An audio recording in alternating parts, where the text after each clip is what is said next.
கொடைக்குள்ள இருக்கிறது வேற, கொடை உங்ககிட்ட இருக்கிறது. இப்ப புரிஞ்சவங்க ஆமேன்னு சொல்லுங்க. கவனிங்க. இப்போ நிறைய பேர் என்ன நினைக்கிறோம்னா, கிறிஸ்து ரட்சகராக ஆண்டவராக நம்ம ஏற்றுக்கொண்டோம்னா நம்ம கிறிஸ்துவுக்குள்ள இருக்கிறோம் அப்படின்னு நினைச்சிடறோம். நம்ம கிறிஸ்துவுக்குள்ள இருக்கிறோம் நினைச்சிடறோம். ஆனா இயேசுவை ஏற்றுக்கொள்ளும் போது கிறிஸ்து நமக்குள்ளே வருகிறார்.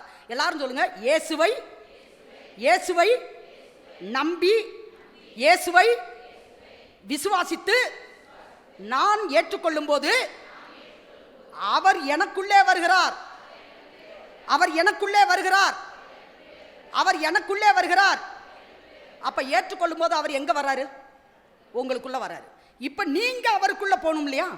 எப்படி போறது? நீங்க அவருக்குள்ள இருக்கீங்களா அப்படின்னு நான் சொல்றேன். சிலர்லாம் கொடை வச்சிருப்பாங்க. இயேசு உள்ள இருப்பாரு, ஆனா வெயில்ல தான்